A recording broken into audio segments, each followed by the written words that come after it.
welcome. Hi, to Hi. both of you. Hello. Hello. I am thrilled to be getting this chance to talk to both of you today, really about storytelling. And in so many ways, it might seem like an odd way to enter into the respective conversation between you two. Shonda, of course, who is a storyteller, names that as the way in which she defines herself, but David as an architect, someone invested in the narrative of built space. It felt to me like this could be an incredible way to explore the possibilities. So can you both, let's begin by talking about what storytelling means to you and how it impacts your sense of yourself as a creative professional. David. Thank you, Thelma. Storytelling is profoundly important to me. I mean, from the way in which I was told stories as a young boy by my mother, specifically. But in a way, for me, I've sort of grown and gravitated towards stories in the built environment as a way to try and make sense of trying to make meaning in the things we do now and trying to place things within a context that allows people to read the built environment like stories, that they are not just stuff built that happens to be inhabited or used, but they are things that actually can also be read like a book if you wish to engage it, that impart a kind of narrative and maybe speaks about who we are as people in the world in this time. Yeah. I think that's great, because I kind of agree with that. For me, everything has always been placed in a narrative. I mean, even from the time I was young, everything has always been, somebody would talk about something or something would happen, and I was already figuring out what story I would tell about it or how it would be when I told it to somebody later. There's always a story involved in everything. It sort of gave life an order and a way of calming the chaos to things for me. And it also helps me understand the world as it was happening, because once you can tell a story about it, you have an understanding of it. Mm-hmm. You know, often when I talk to artists, I ask them, when did they know they were an artist? And in this way, it seems to me to talk to both of you, I'm curious when you knew you would become who you are now, or another way to say that might be, when did you find your voice? Wow. I sort of romantically think I'm still finding my voice. I think that I knew that I wanted to pursue working in the built environment probably in my late teens, sort of 19, 20. And I think when I sort of realized that architecture had this kind of incredible ability to really define different geographies, different places and different cultures, having had a kind of wonderful sort of upbringing with my family, where my father took us to the most extraordinary places. And when I sort of kind of finally came back to realizing that maybe that was something that I wanted to pursue as a career, it all made sense at that time. I was completely confused until that time, and then it sort of made sense to go back to the things that were very kind of primary to me, the stories, the places, etc. Mm-hmm. I think I knew I was a writer from the time I was sort of 4 and telling stories into a tape recorder and then forcing my mother to type them up. Truly. But I don't think I knew that that was going to be who I was. Mm-hmm. I thought it was a thing that I did, and it sort of worked for me, and people liked it. But I really loved it. Yeah. And I agree, there's no, I have my voice. There's none of that. You have to still, it's something I'm working on. Mm-hmm. One day I'm going to get good at it, but that's not yet. Right. And I feel like that's a thing that keeps going. Mm-hmm. I mean, I think Toni Morrison told me that, she doesn't have it quite down yet. So, hey, if she doesn't, none of us do. I think. Yeah. What were those early stories about, Shonda, that you were writing at 4 years old? They were usually about people in the neighborhood. I had a whole thing going about the cul-de-sac I lived on and what was really happening behind other people's doors. Yeah. Mm-hmm. At 4, it was all very innocent, right. Mm-hmm. But it was pretty intense. Mm-hmm. Mm-hmm. Mm-hmm. David, Yeah. You mentioned you had an incredible childhood where you lived in many places around the world before settling in London. Mm-hmm. Your parents, of course, born in Ghana. Yeah. You born in Tanzania, and then traveling after that based on your father's job. What were some early inspirations for your work now that came from that experience? I think that I didn't realize it, but I think just very early on, sort of having to experience very different climatic places, so very hot sort of equatorial places right through to the forest, being on the coast, experiencing multiculturalism very early. You know, Tanzania is a huge diaspora of like Sikhs and Hindus and Muslims and Christians, and it's a huge melting pot. You know, I had an incredible opportunity to be in Egypt when I was very young, and seeing the pyramids as a very young boy was profound, and visiting the sites, and even going to the Middle East. You know, I was in Lebanon before the war, and seeing how that kind of modern world was sort of opening before coming to Europe, and then also exploring Europe. So I think all that sort of, when I was young, I kind of loathed it. I thought, my God, you know, I just want to be in one place, and I just want to, you know, and now I kiss my mother's feet every time. You know, thank you for moving us around. Yeah, for that experience. And Shonda, you were a very early and voracious reader. What Yes. were some of the early books that you read that informed who you've become?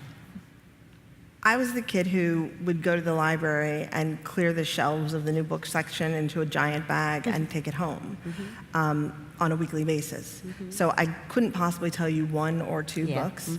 I loved reading anything I could get my hands on. And what my parents did for me, we didn't get to travel a lot. I was the youngest of 6. There wasn't a ton of money. And I was the person who was like, why can't we go someplace? How are we going to get out of here? How are we going to get out of here? It was the opposite. I got out of there in books. Like, books took me places. Yeah. And so for me, any book I read was a voyage, and any book I read was an adventure. And my parents did a wonderful thing for me in that they didn't tell me there were things I couldn't read. So I was reading The French Lieutenant's Woman when I was 8. Wow. And asking my mother, like, what's a whore? And she would say, the dictionary's over there. And I would look things, but seriously, I would look things up and then go back to reading. And it was fantastic. Love of reading. No, incredible. David, Yeah. you know, I think all of us live in built spaces, Yeah. but the creative process that goes into thinking about a building seems mysterious. What's the first step in your creative process? Oh my gosh, you know, you spend 8 years training as an architect, and you're very keen to build. But I always say with my team that our first job is actually to resist any reaction to making anything. And I have a lot of time for this idea that you have to really, almost like an actor, you have to get into the character.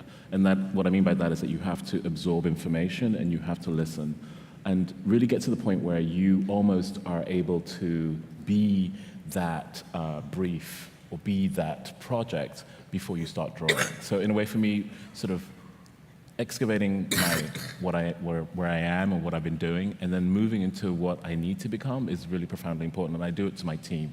You know, when we have young students kind of join us, they're like desperate to draw, and they're like really keen, and we're like, no, it's about information. And we've developed a sort of technique where actually I have researchers, and they just talk to the team. We have kind of sort of bringing together of information and then discussions, and then from there a lot of drawing then starts to happen. And I think that sort of starts to allow the conscious mind and the subconscious mind to kind of unearth things, and then there's a kind of an analysis of that, you know, that's pinned up, and then there's a kind of debate to discuss it, and then it's uncovered. And what you find is that it's layered, and you find the stories within what you've absorbed. So it's really using the kind of body as an absorption tool to learn and then reflect out. Maybe that's the way to describe it. And Shonda, your process. When I first get an idea, and it usually comes as either an image or some line of dialogue, I let it stick with me, and I immediately think, this is a show. Now, everything is not a show, but I immediately think this is a show. And I let it sit with me, and sometimes it grows and sometimes it doesn't. Sometimes more images join it and more storylines join it, and a character sort of pops in. And I don't usually talk about it with a lot of people. I wait until I can explain what it is. And you have to be careful, because you explain what it is to somebody and they go, and somehow they poisoned your idea, and you feel a little sort of broken about that. So I spend a lot of time waiting until it feels like it's percolating, and then I start trying to write down some ideas, some scenes, some characters, some thoughts, and that's just a collage of junk for a while. But I never put pen to paper to really write the script or to make the story happen or to write my book or anything until I really know what I'm going to write. And then the writing is quick. So sometimes it can take a year of me thinking, and then I write a script in 3 days. But it's never, I took 6 months to write this script, or I took 6 months to write this book. It's all happening inside my brain. And then it happens. But how do you know? When do you know? There's a moment when I sort of can't not talk about it anymore, and I can't not write about it anymore. And I'm sitting in story, meetings for other things, and I'm thinking, why am I talking about this when I'm supposed to be doing that? Like my brain is just, I don't know, excited to tell that story. Yeah. And when you're thinking about designing a building, do you see it fully realized first? No, it's funny. It's interesting to hear you talk, Shonda, because it is also an image or a feeling for me. It's something that I have a strong gravity towards. And then in a way, there's a kind of mental sculpting. I sort of scratch to unveil the image and to make it clearer. And, sketching for me is really scratching away at the image to kind of give it more clarity. And then when it's clear, it's sort of really compelling. As you said, it's just, you can't let it go. It doesn't let go of you, and you've got to just talk about it, and you've got to present it. Yeah. It would be unfair to not consider the possibility that both of you have been incredibly important in shifting the idea of your respective fields, right? You live within the context of what you do in architecture, in television, in writing, in ways that have changed, for many people, its sense of possibility. You also have both been involved in making work that has an incredible opportunity to change our perceptions of who we are, what we are, how that lives in the world. What does it mean to you to make work that has the opportunity to empower, to inspire, to instigate? David, you've talked a lot about how important the built space is for us in society in understanding ourselves, right? That it's not a neutral environment. No. What it means, what cities mean, what towns mean, what buildings mean, and how we understand that. And it feels in your work that you've taken this real passion to empower through architecture incredibly seriously. So can you talk about that? And then I'm going to ask Shonda also. I mean, for me, it's the fuel, it's the passion, and it's the reason I'm interested in architecture. I think that if it was just about buildings for their own sake, I would not be engaged in it. I also desperately feel that that the world is becoming much more complicated, much more dense, and that actually the layers of our stories need to be part of our in the way that we need to see ourselves in the world. I think that seeing ourselves also in the built environment and our representation in the built environment is really important, because I just simply think it empowers in a way that's subconsciously very important, or consciously very important. I mean, a space can edify or can really compress you. If you think about a prison or a cathedral, that's what they're doing. One is trying to edify you and lift you and bring you into a kind of existential space, and the other one is trying to control you, punish you, etc. So there's no irony that everything that we make has an impact on our psychology. So I'm interested in then understanding that context, that actually, if you're working for communities that don't have that voice, don't have design coming near them, I'm interested in working in those communities, and I'm interested in working in education in those communities. So I do libraries in the most diverse communities that people I turn up to those presentations and I'm like, what are you doing here? And I'm like, no, these kinds of projects are really important to me, because this is where what I do and what I'm celebrated of doing can maybe have the largest impact. It's of course incredible to do amazing projects on the national stage, but actually for me, seeing that young boy that actually kind of, partakes in that project and then talks about how that's influenced him is incredibly rewarding, and actually is the fuel for going on. And Shonda, I want to ask you the same, because you've used your platforms to really empower and inspire, right? You, through the storytelling, have sort of embedded a real sense of possibility of many different narratives. Why is that important to you? I will admit that when I started writing television, it wasn't the foremost thing in my mind. Like, I didn't have an issue thing in my head, like I'm going to empower and inspire. I was writing for me. I was writing the shows that I wish had been on television when I was growing up. There were no shows currently on TV that I wanted to watch, where the women were at the center of the story, where there were people of color who were interesting and nothing but the sidekick, more than a sidekick. I wanted to see stories that I wanted to watch. And so I was writing stories that I wanted to watch.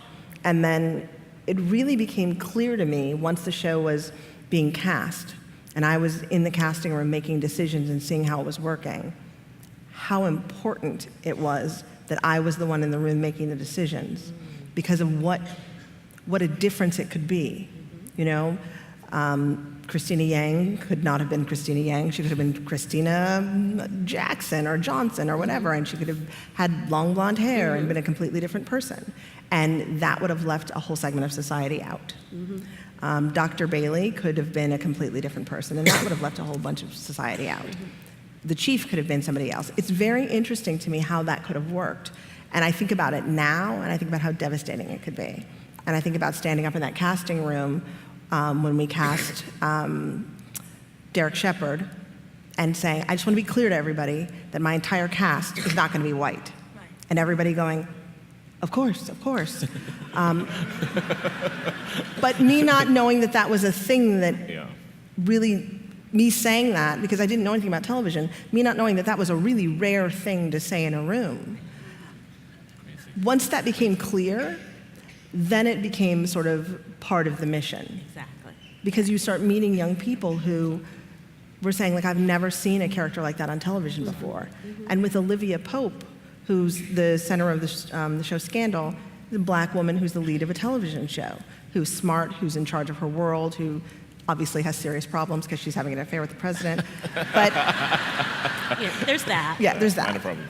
But the amount of power that character had, and the amount of conversation it caused, and the women who would come up to me and say, thank you, that woman looks like me, or the young women who would say, like, I want to be like her, and I'd say, not in all the ways.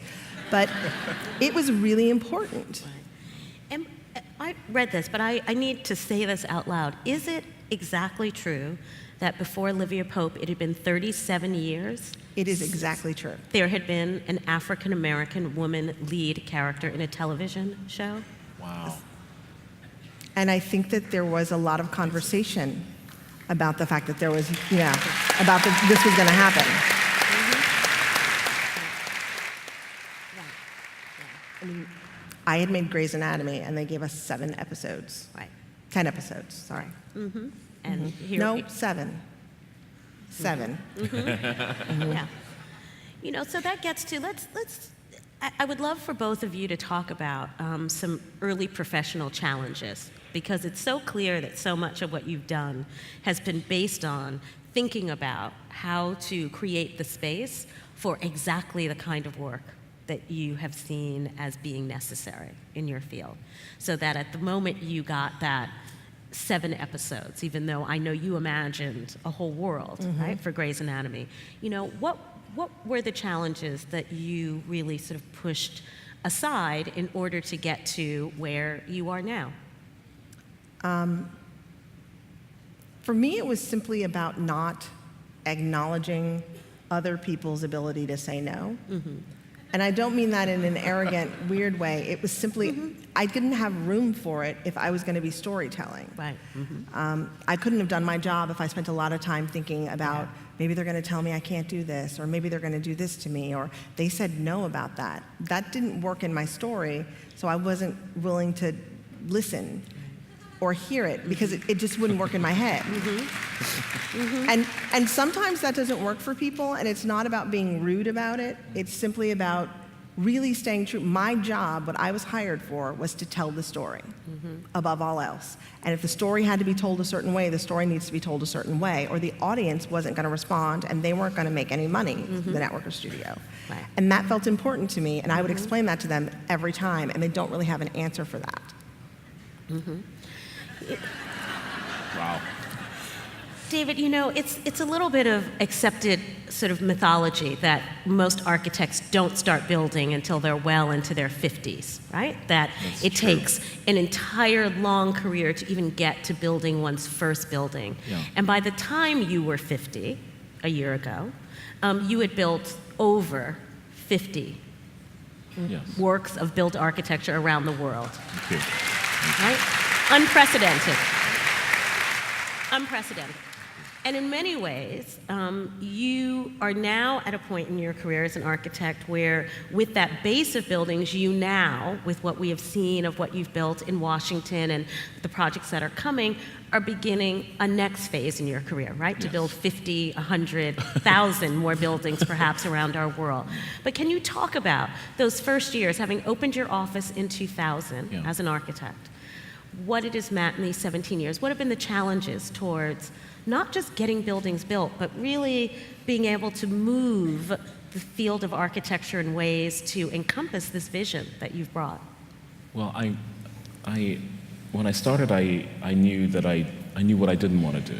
I think that's one of the guiding sort of compasses that I had was that that in architecture there's so much that can come at you. But I remember a teacher of mine saying something that always stuck with me, that as a creative person, imagine what you do as a kind of canoe at the edge of the ocean, and that when you push off, the direction that you push the boat is the direction that will define your career.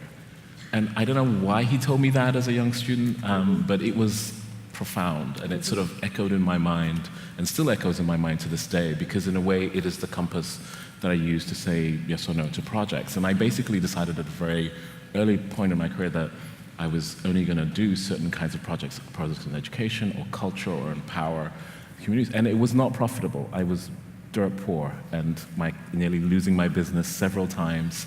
But I would not, I was very stubborn to this cause. And I felt that if it meant a career of, that, as long as I could build, that was important. And at the beginning, I did anything. I designed sets for singers and, people in the kind of music business. I did anything that would empower or bring a kind of image that I could to a kind of to this lens. And what's interesting is that as you sort of go on that journey, I think people start to see you. What was really amazing was that it took, the first 6 years were incredibly tough because you were just sort of paddling away.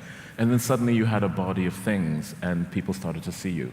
And suddenly you would start to be invited to do things, and you would start to form, associations. Artists were profoundly important for me in the beginning because, with architecture costs so much money that usually that's why people wait till you're 50. They kind of don't trust you. They're like, I'm not giving you, $100 million to do whatever, or $10 million or $5 million. It's a lot of money. Yeah. But actually, what's been amazing is that artists do trust other creative people. And my first projects were by young artists who were becoming incredibly successful and wanted to collaborate with their like-minded peers. So I got a lot of my early work through them. And I learned my craft. In a way, I owe my craft being able to be at this position through that patronage and that engagement. So, yeah. Mm-hmm. Mm-hmm. Mm-hmm.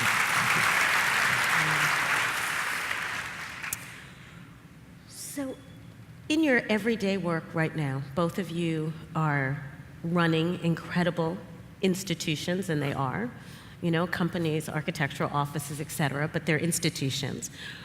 What's creatively fueling you at this very moment?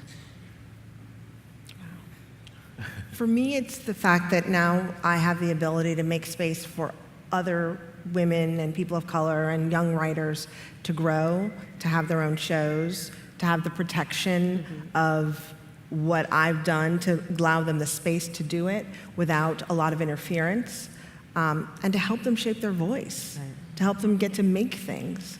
It's exciting.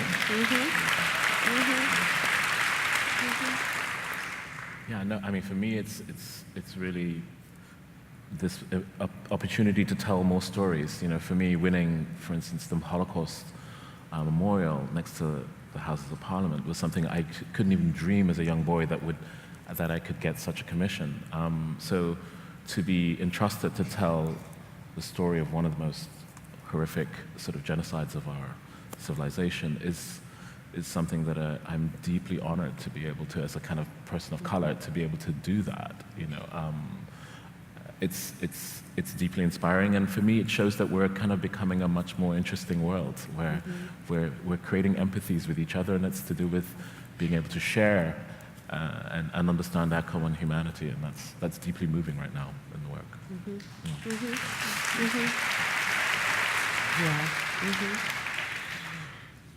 I'm interested in the space in which this idea, again, where we started storytelling, but really narrative, plays in what it is you ultimately make.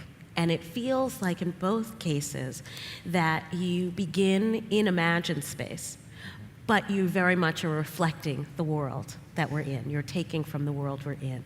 David, in your case, in the way in which you are shaping the world by what gets built in it. And Shonda, the way in which your stories, right, and the way in which you've described, you craft them, are a reflection, right, on both our reality, but also our possibility. Talk about, this idea of an imaginative soul and what that means for you as a person who is invested in your work and in this work? Talk about the idea of an imaginative soul. That's not an easy question. No. I don't know. I've always been a person who, a lot of people need social contact and to spend a lot of time in large groups of people, and they sort of feed on that. That makes them more energized and feel more creative. I have always lived in my imagination. I've always been a person who, I've never understood people who say I'm lonely. I've never been lonely, because you can't be lonely if you have that kind of imagination and enjoy spending time in it. The made-up worlds really are a way of bringing order to the real world. And for me, the past year has really required a lot of imagination. It really has. And it's part of the reason why I started doing some other things. It's part of the reason why I started a website where it could just be about the writing that people bring and having a sort of a communal conversation. It's part of why, you sort of want to write stories that encompass a broader world and talk about more than, what you do on sort of one network. It's part of why I got excited about the idea of documentaries. I really wanted to start thinking about how to feed my soul in other ways in terms of storytelling, and how to get there in a way that felt exciting. You don't ever want to have that feeling die, and you don't ever want to have those moments when you think to yourself, I don't want to do this anymore. Like that, it's the worst feeling ever. To feel like the well is dry and I don't have anything to give.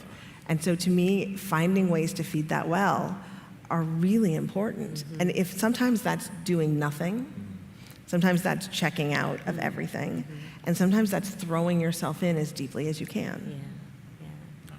I sort of couldn't agree more. I think that the biggest fear is getting to that point where you sort of feel like you don't have any more to say. And I think a life, and living is really about continually relearning, continually just when you think you kind of know it. I love this idea that you just then throw it out and then start again. So I'm constantly trying to find ways to do that with my team. I mean, we're also working in publishing much more. We're trying to bring knowledge awareness of the built environment around the world. So I've sort of very much deeply invested in that. We did a lot of work in Africa. We're doing a lot of work in South America and the Caribbean right now to try and kind of bring more visibility to that beyond being, holiday destinations. Trying to kind of, really dive into things that stretch us and move us past our comfort zone. But I mean, I've always been somebody who also has no sense of loneliness, because I think as a young child, my mother used to say that I was the kid that was always under the chair or the table making up sort of scenarios and doing things with paper and talking to myself. And I think at first it probably looked like I was mad, and I think probably people thought you were a little bit crazy, but actually that was the kind of the fuel, that was the kind of, I guess, one was kind of making those circuits that allow you to imagine a world that could be. I love that, because I was the kid in the pantry playing with all the cans. Great. And I made a kingdom out of them. It was the same thing. Well, that's how in preparing for this, I sort of imagined myself as a character in one of your shows living in a world designed by David, right? And I sort of, yeah, and I thought of that, like, what would it be, what would that be, right? What could that be? I think before we open up to all of you for questions, both of you also have, created an incredible way in which you've used your platform to bring light to other issues. I mean, David, you just mentioned, but I want you to speak a little bit more specifically about your book about African architecture, right? Where you took on what was the decades-long stereotypes of a lack of a sensibility of what the African, right? And let's say that the 54 countries of Africa. 54. What that built environment looked like, Yeah. how to understand it, that we didn't have a document, none at all. And you created that. Can you talk about why you did that? And then, Shonda, I want you to talk about how you've used your platform around issues and ideas and really using your ability in storytelling, but also in creating that storytelling towards the opportunity through Shondaland, et cetera. With David. Well, I mean, for me, it was just that I realized that I was fortunate enough to have a kind of a real set of images of the continent. I mean, as a young kid, I'd been to 12 countries in the continent before, sort of becoming a teenager. So for me, it was a real place. And I grew up with a father who was, talking about the sort of boom of the independence world. Africa is, this independent new continent that was emerging. So I had going to Nairobi, seeing the tallest towers. It was metropolitan. I grew up in the late 60s, 70s. And then suddenly coming to Europe and suddenly realizing Europe and the US and realizing that people just had sort of fictional images, that there were no real images for them, and that actually all the images of the continent were fictions and actually were not real and had no relation. It was a kind of another planet for me when I heard people talk about it. And so when I was teaching at Harvard, I got all my students and myself to kind of make a show about half a dozen cities, and I just presented them, and I think everybody, the departments and all the kind of students were just shocked because they just had no idea of the context. And I said, look, this is just a survey from East Africa to North Africa, really going across the different kind of geographies, and that there are these incredible geographies, savannas, which are like alluvial flats where volcanic action happened, where civilization started, the creator of mankind, the forests, the hills, the mountain cities of Ethiopia, all incredibly unique places that have incredible history going back thousands of years, and no imagery. So I just thought, I can't handle this. I couldn't handle talking about it, and I just said, okay, I'm just gonna, during my practice, I would have my team always arrange for me to just fly to a country, and I'd go by myself, and I would hire a taxi driver. I would set up a deal, and I'd tell him, like, I want you to show me every part of your built environment, and I would keep paying you until you exhausted every possible corner of your city. And when you did, I'd kind of sum up and I'd give you the total, and and that was a way for me to avoid also a tourist or a guide editing the view of the city, but to let somebody just have a kind of incentive to continually just, it could be like for 2 weeks or a month if they felt they could do it. It's like, just show me everything. And so I just kept photographing, and it was like about just using digital cameras to just photograph like crazy. And I have like 40,000 images of the continent at the beginning of the century.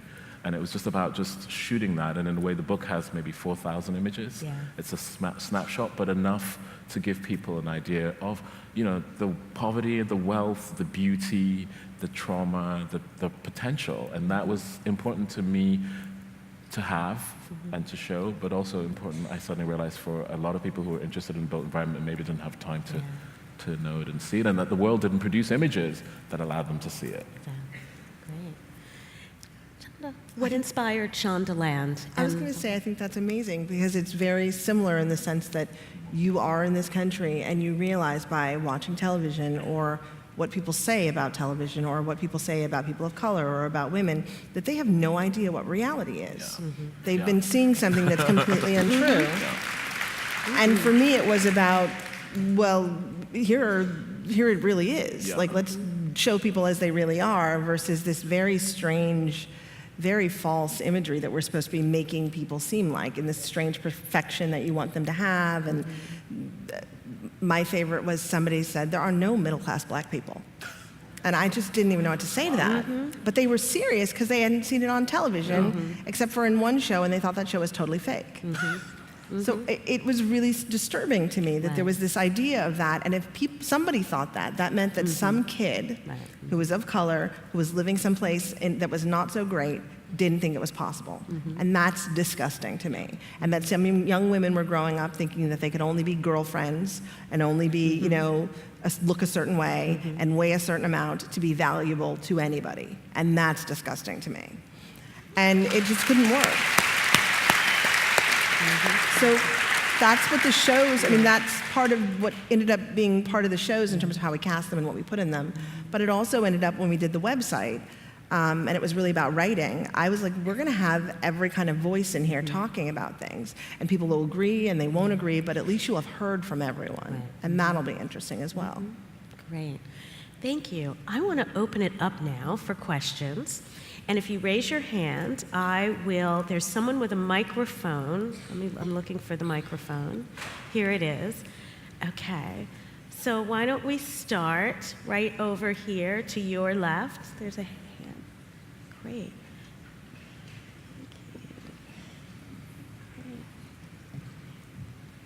It's on. Okay. Habari, David. Nina furaha kukutana na wewe. Wow. Swahili. As somebody who's done a lot of work also around Africa and changing the image that it is really 54 countries and not one country, I was wondering, with your office in Ghana at Accra, if you could elaborate a little bit more about your current work in the continent and where you're focusing on and eventually what issues. Thank you. We opened an office in Accra, and we are very much focused. One side of our work is very much about working on the continent right now, because I think that the continent right now is at this place where, with the advent of technology and the way in which the built environment is changing, they need tools and teams that can help them reimagine a future which is not necessarily about mimicking a sort of a future that was mapped out by the idea of a Western city. And I think that that requires a lot of intelligence and a lot of teams, and what I'm very interested in doing right now is, we're based in West Africa and working predominantly in West Africa and Ghana specifically, to sort of think about planning, because as these cities are exploding with population, the cities were designed for 3-4 million people and now they have 10 or 20 even. So how do you change these cities? How do you retool them for the future? How do you think about smart growth? And how do you think about making sure there's enough entropy, the word I love right now, entropy within the culture, that it can actually be embedded into this growth, that it's not just sort of swept away by just new systems. And this is a really tough thing. It's not something that is easy to do, and it's something that is also incredibly exciting. So one side of the work for me in Africa is less about building objects and more about helping to make urban space. And that's really powerful for me right now. Yeah. The question over here. Over there. Thank you very much. As people who have the opportunity to redefine culture in a way, the way that we interact with our own realities, I'm curious to know about a time when you may have challenged your own preconceptions or views about life and had a pivot point, perhaps, in how you perceive your own realities. Thank you. Definitely. I think in terms of what narratives we tell, you know, you have to stand in the shoes of everybody in order to tell a story effectively and to tell it well. And there have been times when I have stood in writers' rooms and said, you know, I really need us to tell this from a Christian conservative perspective, because the story you're telling, you're just preaching to your own choirs and you're patting yourselves on the back. Yeah. Like, let's look at it from a different way, because that way is as valid. Somebody else is living that life and their way is as valid as yours. And that has been really powerful for a lot of people, not just for the Christian conservatives who are watching the show, but for a lot of people who've watched it who never thought of it that way. You know, this divide that we're living in right now is so sad to me, because nobody's trying to think of the other person's perspective at all. All right, we'll go to this side over here, the striped sleeve. Thanks. Hi, I'm Maxine. I work for NBC Universal, and my question's for Shonda. Of course. So something I think about a lot, or we think about a lot, is how the demo on traditional television has aged up, and with all the changes in consumption, and also with younger generations consuming very differently, mobile, shorter formats. Can you talk a little bit about your move to Netflix and how you might think about, if it affects how you storytell, and how you think about different generations potentially? For me, it hasn't had any effect. I have not spent a single moment of my time ever thinking about ratings or any of that stuff, because then I couldn't do my job. Then you're making ads, I think, if you're gearing it towards an audience that way. I'm just telling the stories that I think are interesting. Our shows are incredibly popular on Netflix, and they always have been. And I happen to think that on network television, the problem with network television is how you're measuring network television now, not what's on network television or who's watching it. So I don't think the audiences are aging up. I just think how you're measuring who's watching is a problem. I really do believe that, because I have lots of conversations with people who watch our shows all the time. They're just not watching it on Thursday night at 8 o'clock during this particular time. So to me, it's just a different world, I think. On this side. Right down here in front. Yeah. Oh, I think it went. Sorry. It's okay. Hi, my question is for David. First off, it was just wonderful to listen to you both speak, but I'm an interior designer, and you mentioned that there are no neutral environments, which I think is a really interesting concept, and that you said that sort of inspired you early on to uplift. Can you speak a bit more about that, and sort of specifically, not just sort of prison to church, but what does that really look like in terms of sort of urban development and how people live today? Okay, it's a very big, very, very big subject, but I just think that to give a sort of potted history, I think that the world was made with a set of codes that were to do with collective memories and collective understandings and cultural understandings. And I think probably the 20th century with industrialization kind of changed everything, because you could produce anything anywhere, and anyone could have anything. So what has happened is that we've got a kind of standardized world from Hong Kong to LA, where people can have almost the same sort of things. And what that has done for me is that it's kind of neutralized and sanitized the specificity of places and the relationship to our cultures. So what I'm interested in is trying to fight to reclaim a specificity again, because I think it's our innate human nature to have and to want to have more. I think our disengagement from the built environment is, I think, problematic, because I think we're sentient beings. We feel, we're emotional, and we're affected by things. And I think that the way in which that layers into our psyche, and how we give that, how we kind of layer that to our children, and how we kind of build generations is profoundly important. And I think if we level it to stuff, I just get very nervous to get into a deep philosophical conversation.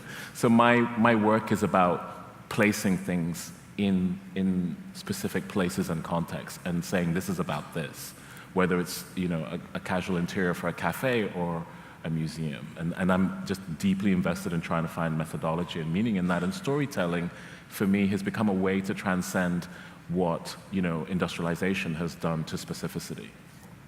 Does that help? Yeah. Okay. Can I ask the middle microphone tender to pick a question on this side, please? Yeah, just out of fairness. Yeah. Okay, sorry, she's running. Okay. Thank you. Thank you, picking this side.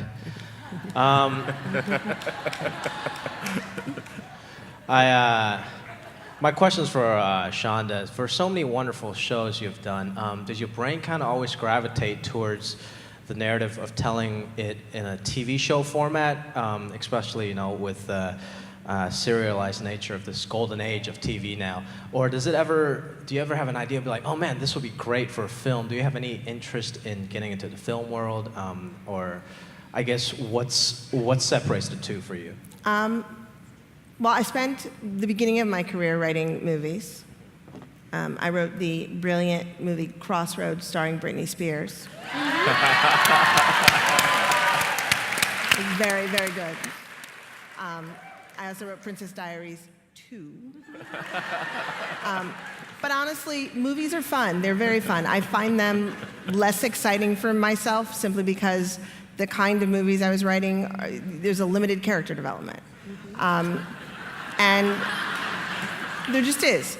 And when you're, not to diss the movies themselves, because some people who were teenagers when they came out are very fond of them, but there's limited character development. I think movies can be very exciting and movies can be very profound. I also miss, you write for something that happens for 2 hours and then you never see those characters again. And for me, that's not as much fun. Writing a show is like writing a novel. And you get to spend a lot of time and you get to grow people over time and you get to see who they become and they change. What I don't necessarily love about television is necessarily the rules of, network tells you have to make this many episodes and you have to keep this character for this many seasons because there's a contract and da-da-da. What I love about the idea of not having to do it so, with so many rules in that sense is that you just get to tell a story. Thank you. Unfortunately, we don't have any more time for questions, but I want to ask both of you if you would leave this audience with some of what you are thinking about right now that they might be able to take back into their own work, into their own lives, into today with them. I think I want you to end.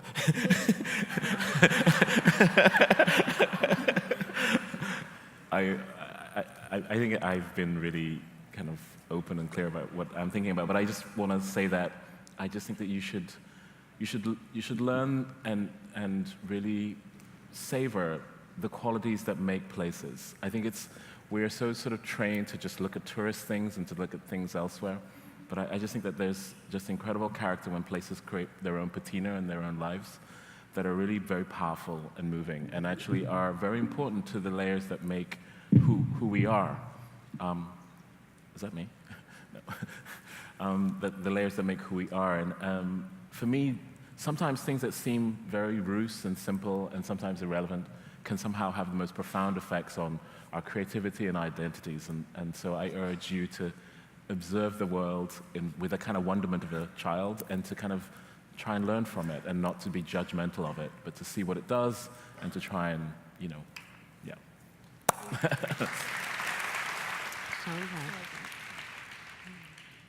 I don't know, I'm very obsessed right now with the way the arts connect to one another. There's a story told in a painting, there's a story told in a building, there's plays that nobody spends any time going to see, there's concerts going on all the time. The arts are in danger right now, it feels like. And watching television is great, but you should get up and leave your house and go support the arts for real.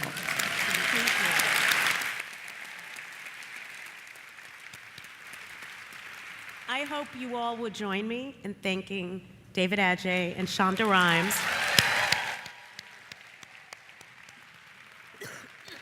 And thank you. Thank you.